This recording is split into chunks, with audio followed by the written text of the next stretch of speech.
Hello দর্শক বন্ধুরা, সকলে কেমন আছেন? আশা করছি যে যেখানে আছেন ভালোই আছেন।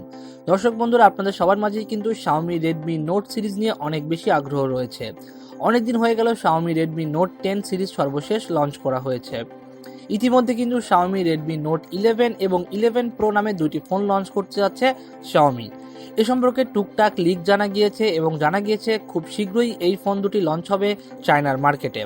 এবং চায়নার মার্কেটে লঞ্চ হয়ে যাওয়ার কিছুদিন বাদেই কিন্তু বাংলাদেশ এবং ইন্ডিয়ার মার্কেটে এই ফোনগুলো পাওয়া যাবে। ফোন দুটির মধ্যে আজকে আমরা কথা বলবো Xiaomi Redmi Note 11 Pro এই ফোনটিকে নিয়ে।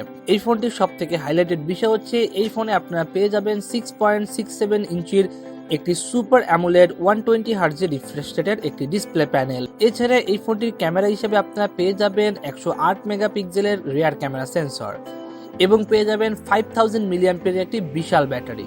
তো সবকিছু মিলিয়ে এই ফোনটি কেমন হতে চলেছে এবং এই ফোনটি কাদের জন্য কেনা উচিত এবং আমাদের বাংলাদেশের মার্কেটে এই ফোনটি কেমন দামে লঞ্চ হতে পারে, সেই সকল বিষয় নিয়ে খুঁটিনাটি কথা বলবো আজকের ভিডিওতে। যাদের এখনো পর্যন্ত ভিডিওটি ভালো লেগেছে অবশ্যই লাইক করবেন এবং কমেন্টে জানাবেন আমাদের ভিডিওগুলো আপনাদের কেমন লাগছে। প্রথমে যদি এই ফোনটির ডিজাইন এবং লুকিং নিয়ে আমি কথা বলতে যাই, এই ফোনটি কিন্তু অন্য সকল নোট সিরিজের ফোনের থেকে আলাদা রকমের লুকিং দেওয়া হবে এবং এর রিয়ার প্যানেলের ডিজাইনটাও কিন্তু গ্রেডিয়েন্ট ফিনিশিং দেওয়া হবে, যেটি কিন্তু খুব ভালো ব্যাপার। এবং এর ফ্রন্টে আপনারা পেয়ে যাবেন একটি 6.67 ইঞ্চির সুপার অ্যামোলেড 120 হার্টজের HDR10 সাপোর্টেড একটি ডিসপ্লে প্যানেল, যেটি কিন্তু অবশ্যই কোর্নিং গরিলা গ্লাস 5 দ্বারা প্রোটেকশন দেওয়া থাকবে। এই ডিসপ্লেটির রেজলিউশন হিসাবে আপনারা পেয়ে যাবেন 1080x2400 পিক্সেল এবং এর স্ক্রিন টু বডি রেশিও থাকবে 20:9 রেশিও এবং এর পিক ব্রাইটনেস থাকবে 1200 নিটসের কাছাকাছি। অর্থাৎ বলা যায় যে ডিসপ্লে এবং লুকিং এর দিয়ে কিন্তু ফোনটি কোনো প্রকার কম্প্রোমাইজ করেনি। এই ফোনটিতে কিন্তু হাইয়েস্ট স্পেকের সব রকম সুবিধাই পেয়ে যাবেন ডিসপ্লে সেকশনে।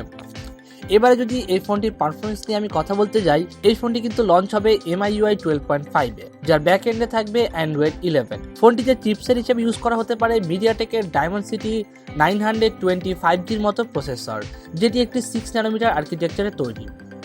এটি একটি অক্টাকোর চিপসেট, যার দুইটি কোর থাকবে 2.5 GHz-এর Cortex A78 এবং বাকি 6টি কোর থাকবে 2.0 GHz-এর Cortex A55 এবং এই ফোনটির জিপিইউ হিসেবে ব্যবহার করা হবে Mali G68 MC4। So overall পারফরমেন্সের দিকেও কিন্তু ফোনটি বাজেট সেগমেন্ট হিসাবে কিন্তু বেশ ভালোই পারফর্ম করবে এবং Dimensity 920কে কিন্তু আমরা অনেকটাই কম্পেয়ার করতে পারি কোয়ালকম স্ন্যাপড্রাগন 778 এর সাথে, যদিও জিপিইউ সেগমেন্টে কিছুটা এগিয়ে থাকবে এক্ষেত্রে Mali G68। এই ফোনটি আপনি তিনটি ডিফারেন্ট ভেরিয়েন্টে পেয়ে যাবেন। 128GB স্টোরেজের সাথে 6GB র্যাম, 128GB স্টোরেজের সাথে 8GB র্যাম এবং 256GB স্টোরেজের সাথে 8GB র্যাম এবং প্রত্যেক ক্ষেত্রেই UFS 2.2 স্টোরেজ সাপোর্ট পেয়ে যাবেন।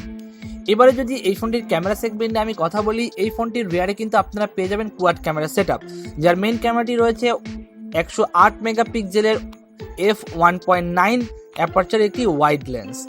এছাড়া রয়েছে 8 মেগাপিক্সেলের একটি আলট্রা ওয়াইড লেন্স, যেটি কিন্তু আপনাকে 118 ডিগ্রি ফিল্ড অফ ভিউতে ছবি তুলতে হেল্প করবে। এছাড়া রয়েছে 5 মেগাপিক্সেলের একটি ম্যাক্রো সেন্সর এবং 2 মেগাপিক্সেলের একটি ডেপথ সেন্সর। দিনের আলোতে 108 মেগাপিক্সেলের ক্যামেরা দিয়ে কিন্তু ছবি 8-10টা ফোনের মতোই, বাট দিনের আলো কমলেই কিন্তু এই ফোনের ক্যামেরা কিছুটা ল্যাগ করতে শুরু করবে।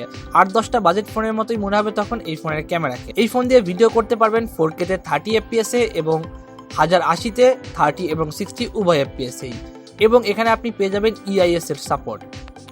এই ফোনটির সেলফি ক্যামেরা হিসাবে ইউজ করা হয়েছে 16 মেগাপিক্সেলের একটি সেলফি সেন্সর, যেটি দিয়ে কিন্তু আপনি খুব ভালো মানের কিছু সেলফি তুলতে পারবেন। সবচেয়ে ভালো ব্যাপার রয়েছে এই ফোনটিতে আপনি পেয়ে যাবেন স্টিরিও স্পিকার সিস্টেম, যেটি কিন্তু খুবই ভালো ব্যাপার।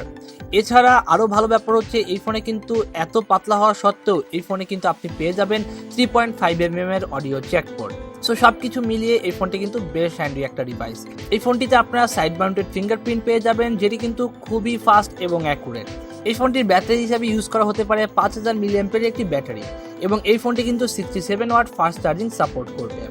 তো সব কিছু ওভারঅল মিলিয়ে এই ফোনটি কিন্তু খুব ভালো স্পেসিফিকেশন নিয়ে আসতে চলেছে মার্কেটে এবং এই ফোনটির প্রাইস হতে পারে ইন্ডিয়ান টাকায় 25,000 রুপির আশেপাশে। সেক্ষেত্রে বাংলাদেশে আসলে এই ফোনটির প্রাইস হতে পারে 30,000 টাকার আশেপাশে এবং 30,000 টাকায় এই ফোনটি কিন্তু খুব ভালো একটি ডিল হবে বলে আমি মনে করি। যারা টুকটাক গেমিং করেন এবং খুব হ্যান্ডি একটা ডিভাইস খুঁজছেন, খুব স্টাইলিশ ডিজাইনের, তারা কিন্তু এই ফোনটি দেখতে পারেন। আশা করা যাচ্ছে এই ফোনটি ডিসেম্বরের শেষের দিকে লঞ্চ হয়ে যাবে ইন্ডিয়াতে এবং পরবর্তী বছরের জানুয়ারি মাস থেকেই আমাদের বাংলাদেশে বিক্রি শুরু হয়ে যাবে বলে আশা করা যাচ্ছে। তো দর্শক বন্ধুরা, আজকের ভিডিওটা এই পর্যন্তই ছিল। ভিডিওটা কেমন লেগেছে অবশ্যই কমেন্ট বক্সে কমেন্ট করে জানাবেন এবং আমাদের ভিডিও ভালো লাগলে অবশ্যই লাইক, কমেন্ট অ্যান্ড শেয়ার করুন আপনার বন্ধুদের সাথে।